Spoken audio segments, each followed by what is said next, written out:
Welcome to NPT TV. I'm Randall Mauricio. And I'm Tamara Furlansky. The federal government wants to cut $100 billion from this year's budget. And many states that have to pick up the slack are technically bankrupt. That means nonprofits are going to be hit hard. Yeah, we'll look at that issue with Tim Delaney, President and CEO of the National Council of Nonprofits. But first, here are some headlines. The million-dollar shot that wasn't. 2011 could top 2010 in fundraising. And gaming is a good thing.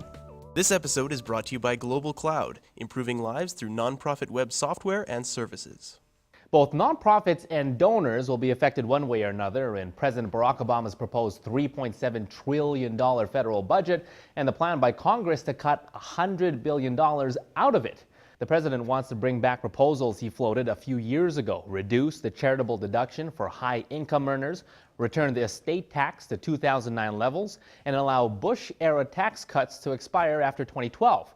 The president's budget suggests a 9% increase for the Corporation for National and Community Service, up $109 million from the current $1.26 billion in funding. Obama also outlines increases of $20 million for the Social Innovation Fund and $70 million for AmeriCorps.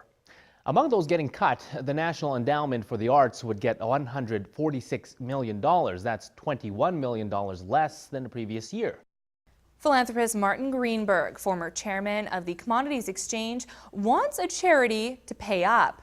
He's suing former NBA star Alonzo Mourning's charity after he nailed a hole-in-one at a golf tournament and wasn't given the $1 million prize. Insurers refused to pay, citing rules. The golf ball had to travel 150 yards. Greenberg's shot only went 139 yards. Insurers claim the course was set up incorrectly and was too short. Still, Greenberg is suing for the full amount plus legal costs. The $1 million shot was made last August during the Alonzo Mourning Charities Tournament at Donald Trump's National Golf Club in Briarcliff Manor, New York. The suit in state Supreme Court in New York names the charity, event organizers, and Trump's golf club.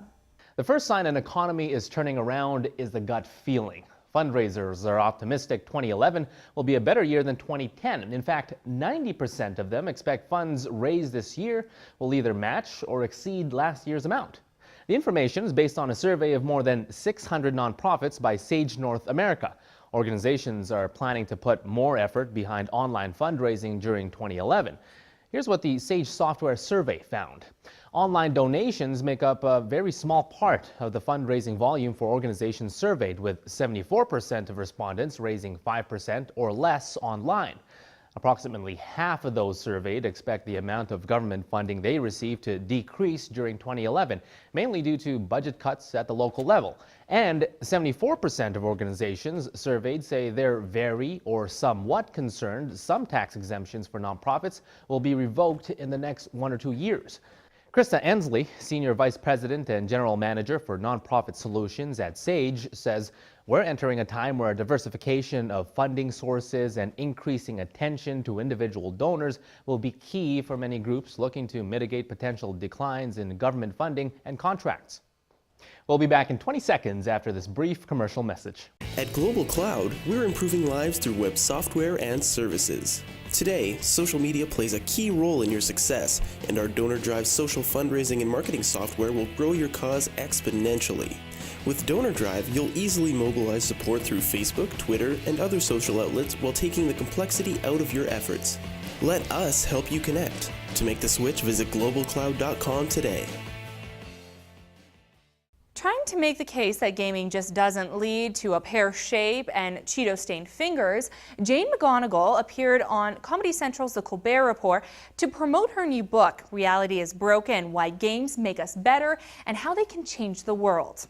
The director of game research and development at the Institute for the Future in Palo Alto, California, and an expert in nonprofit gaming, countered misconceptions that gaming is a waste of time and merely an escape from reality. McGonigal says developers are making games that connect to real-world problems and can help find a cure for cancer, stop climate change, and end poverty. She created Evoke, a game that helps teach young people in sub-Saharan Africa how to start their own social enterprises and solve problems like poverty and hunger.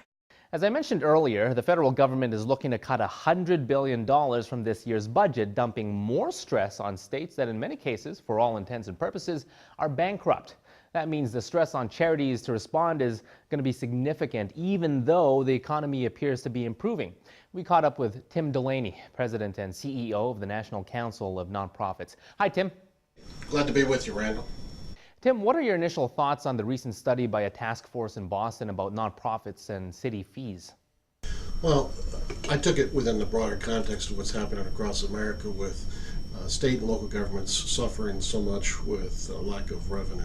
And they're reaching out trying to grab money wherever they can just for their own survival. We understand that they have those challenges. But when the city is asking for voluntary payments from nonprofits, they also have the opportunity to make voluntary contributions to nonprofits, because nonprofits and governments are working together hand in hand to meet community needs. And so when government comes in and tries to take money from nonprofits, it's actually taking money out of the communities where it needs to be delivering vastly needed services. Is this an issue that's going to be one of the big challenges for nonprofits across the country in 2011? This has been a big challenge for nonprofits for the last couple of years, and we're actually tracking how it's getting worse. There are three waves that are hitting nonprofits with respect to governments seeking money. The first is governments are withholding money for legally binding contracts that they've entered into with nonprofits. They're not paying nonprofits for those goods and services that the nonprofits deliver. Thanks for that, Tim. Of course, you can watch the full interview in our video library, and you can even share it with your colleagues and friends by using the share options on the screen. We'd love to hear your comments on this interview. You can leave them right below this video player. We'll see you in 2 weeks.